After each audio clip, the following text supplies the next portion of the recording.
What started 2 years ago as a "yesterday I registered myself for a LARP I haven't been to before" has now ended. At the recent event, this character has died. And as this was a costume that I fully built along with you guys, showing you every part and detail on it, I figured this is a nice moment to do a recap on it. Showing you what I learned from the costume and what in hindsight didn't work as well. I think I normally don't really do this too often, but for once, let me also dive a bit into the backstory of the character and give you more context to certain choices than just let me build a LARP costume because it looks cool. So let's rewind a bit to 2 years ago when I decided to start playing at a LARP called Booyah. The concept of the LARP is a somewhat fantasy setting, but it's a sandbox where you can play every single thing that you want. From generic fantasy to Star Wars Jedi and fully custom background worlds. It seemed very interesting and it was one that I have been curious to for a while now. And as I had just decided to quit playing the Uruk at another LARP, I had space in my agenda for a new event. When a friend mentioned that I could join him in playing a scavenger and I could borrow the background world that he had written. It was a pretty cool combination of a world like Mortal Engines combined with mutations and poison enhanced people like in The Witcher. Large, moving cities with a large, uninhabitable, poisonous wasteland where only scavengers could survive. Their job was a dangerous one, finding valuable resources left behind by all civilizations and to sell those in the cities. When reading info, both on things like this, but also reading through the rule set of Booyah, usually ideas form on things that I would like to play with or a background that my character could have. In this case, I also still wanted to play an archer at a LARP sometime, so this was a good excuse. A long name generator session later, and the idea of Myrna took shape. She was raised in one of the cities, and she was part of the military keeping the city safe from roaming monsters. But after overhearing some things that she shouldn't have, and some other unfortunate mishaps, she ended up in the gutters of the cities. Eventually, she took up the offer of becoming a scavenger, surviving the process of becoming one, and through that, realizing that even though the environment is harsh and unforgiving, she had actually found true freedom. With this, I could get to building the costume, which you have been able to see. I'm still surprised at how much I got done in the 16 days I worked on it, though having taken a week of work probably helped with that as well. Then, the event itself. The first one is always interesting, because you're dropped in a new world you hardly know anything about. And in the case of Booyah, you can take the dropping quite literally. The reason why it makes in-game sense that you can play everything is because there's an entity that pulls useful people from various worlds and drops them into the game world of Booyah. In this case, there were 3 other characters that started at the same time as me. A Discworld wizard, a Star Trek doctor, and a literal cat. And I must say, I really like this idea. You don't need to know any lore or history of the setting, because your character won't know it either. And it makes for a great way to enter, being all confused and asking what the heck's going on. All in all, I'm still pretty happy with most of the choices that I made there. But as you could see in the video after it, some things did need to change. Stuff like the original cape. It was a really cool idea, but I kind of should have seen it coming that it was both too long and that the fabric would snag on things. And while I love the jacket, it's still a bit cool as it wasn't very windbreaking. However, with all of the layers that this costume has, it was easily fixed at later events by wearing my normal raincoat under the jacket. It wasn't too visible, and it made a huge difference in how comfortable it was. Booyah is a LARP with 3 events in a year, which meant that the next one took place in summer. This meant less outer layers, and as I found myself in combat quite often, it was a good excuse to make the torso armor. I think to date, this is still one of my favorite bits of leatherwork. It's really comfy, it doesn't hinder me in movement at all, and with the way that it is built, it has some decorations, but it's still very versatile for all sorts of characters. It's also a really nice one to take along with me, as it isn't heavy or take up too much space. So even though it won't be used for this LARP anymore, I think I'm still going to get plenty of use out of it. Another nice thing is that the game runners at Booyah look at the custom backgrounds and they roll with them. So big or small things that you wrote in the backstory suddenly have consequences in the game. In our case, with the scavengers, we needed poison to survive. And as all the magical healing in this game also purged poisons, it basically meant that we couldn't be healed without some side effects. In short, we had another health bar, not just HP, but a poison counter as well. And as the air in this world was too clean for us, we needed to drink poisons every once in a while to stay alive. But nope, we were not immune to poison effects, so yup, that was interesting. This was also the reason that we decided to build the matching leather gauntlets. The in-game logic of these is that we could preload them with poisons or potions and set a timer. That way, when we went knockout or someone accidentally magically healed us, it would inject us with what was in the vials at a certain time. And let's be honest, it also just looks cool as well. I actually don't have the gauntlet anymore, because just before Myrna died, she gave it to someone else to continue the legacy. However, after this third event, I started doubting on whether Booyah was the right LARP event for me. I love the concept, and I did like being there and seeing what all the other players were up to, but I myself didn't really feel like I was finding a place. While every event had one or two rather cool moments, quite a lot of the weekend it felt like I was just waiting around without much to do. And multiple times it managed to be the case that the really cool stuff happened after I went to bed at 2 AM. There isn't one single thing for me to point at, but maybe the fact that the way that our characters were written, being sarcastic doom thinkers that thought most other people were idiots, wasn't really helping. Although, on the other hand, it did make for some great conversations and, arguments, when you loudly declared someone was an idiot and that there was no way that they would survive. But as I was getting involved in some bits of plot and the story was building up, I did decide to continue. At this point, I do think I had the basic kit complete, and started adding things just to show more of the character. So with my add at least one thing per event rule, I decided it was time for a mask. At first I was thinking about a full face one to match the other scavenger, as having your entire face covered makes it look more creepy and less human, which fits the scavenger vibe quite well. But then I remembered I wear glasses, so I changed it to a half face instead. And I must say, with the rather dark eye makeup I wear with the character, it still fit pretty awesomely. All in all, this was a really fun little project to make, and for me it was also a really good exercise in properly digitizing patterns.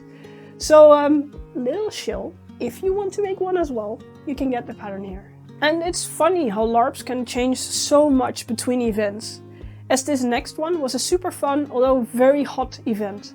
In the setting of the LARP, it was a very big one, with a day of no magic, which resulted in us being able to enter a tomb that was normally heavily guarded by all sorts of spells.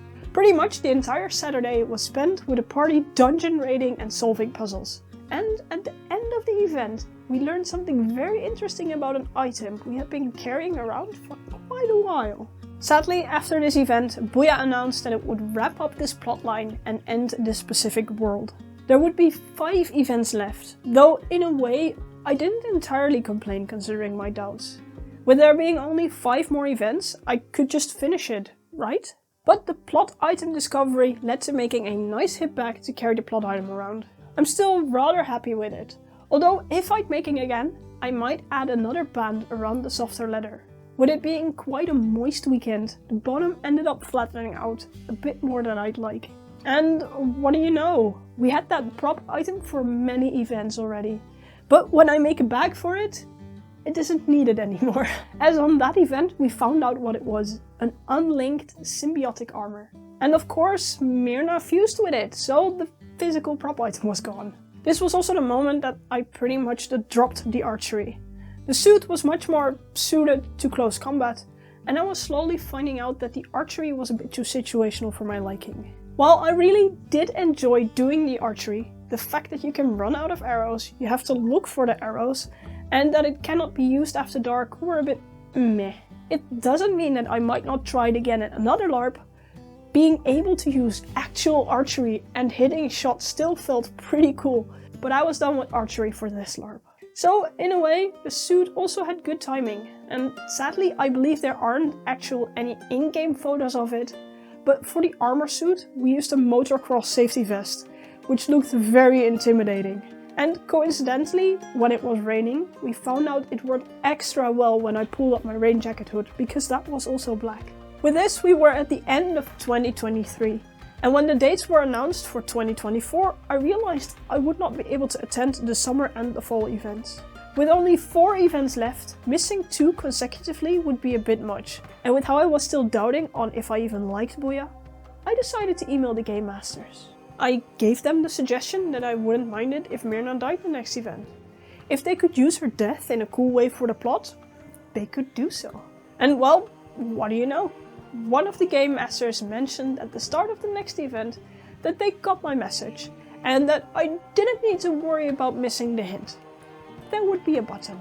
I did, however, not expect that the metaphorical button would be bright red with neon signs pointing to it from all directions, as later that evening I was asked as a champion, which basically came down to being a distraction for the big boss bad guy of this arc, while the other players could do their things to make sure he was vulnerable enough for a final blow. With that, someone also came by who knew how to override the armor and make it go as far as it could. However, the chances of Myrna burning up in the process were quite high. And in a way, this is where it got interesting, as this is the part where me and the character really diverged. Mariska was happily nodding along with this, looking forward to doing really cool stuff, while Myrna was having heavy talks with people, contemplating whether the fact that she was sacrificing herself for these people who she didn't even care for. And there was one particular conversation that was really interesting.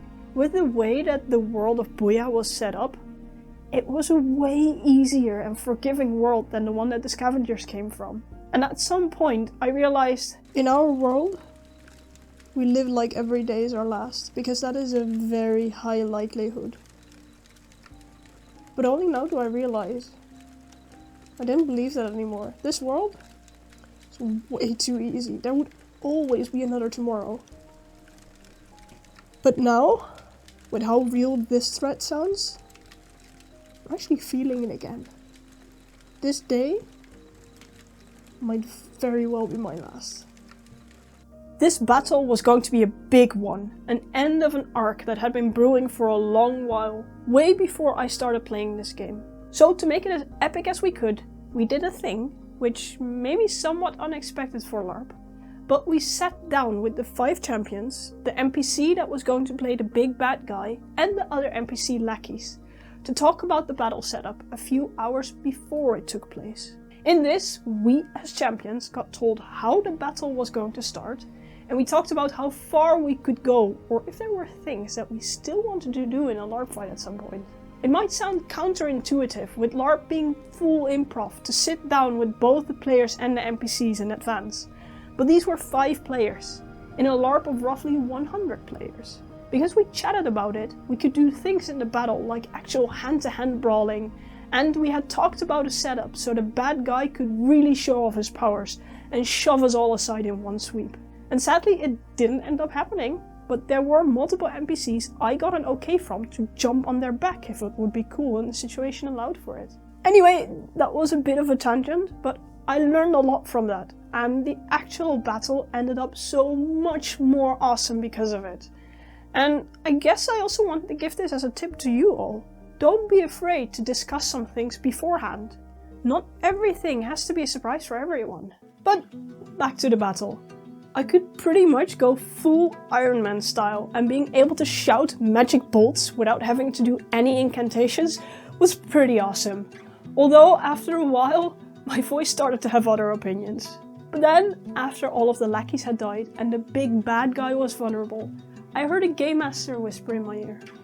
You have 1 full body fatal on the bad guy. Go. So I ran over, someone stabbed him so he fell on his knees, and I pretty much just jumped on top of him. And then the suit, with Myrna in it, pretty much exploded the bad guy. And that was the end of the character.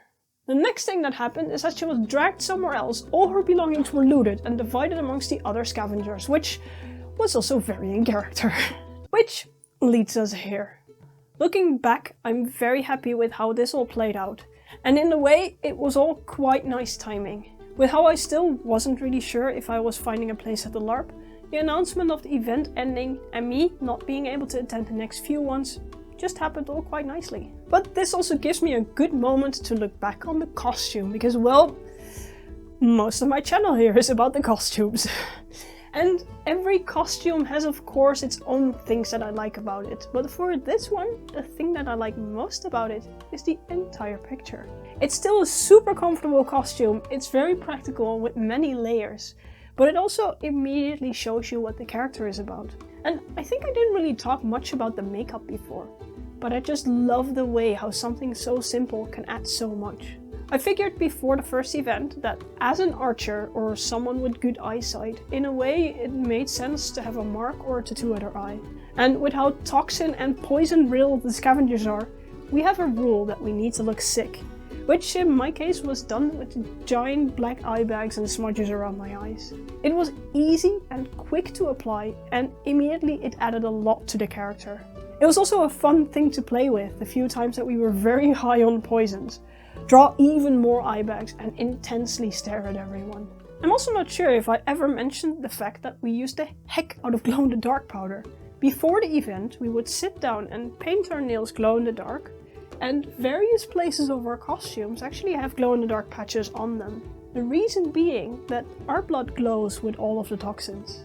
This was the character that made me fall in love with glow-in-the-dark stuff again, and well, as you might have seen, I now use it in other places as well. I haven't had it happen often yet that LARP characters truly found their end, and that I didn't just quit the LARP with an unfinished character. And especially as it is a character that I shared a lot about, I also wanted to share this end with you all. Because every LARP character is a journey that you learn from, and is both literally and figuratively a coat that you put on, which as the time passes becomes more and more familiar, regardless of how much you and the character are alike. And well, even if you made the conscious choice to end it, it still feels a bit sad to put that coat away for the last time. So yeah, that was a pretty long ramble in a way that I don't normally do. I have no idea if this is something that you'd like to hear about, or if I might have forgotten some big things that you would have liked to see someone talk about regarding their dead LARP characters. And as it is a story sharing video anyway, I'm also curious for your stories. What is something you have learned or something particular you will always remember of a specific character? Do let me know, I love to read all of them. And I guess with that, thank you all for watching this quite long talking video, and I'll see you next time.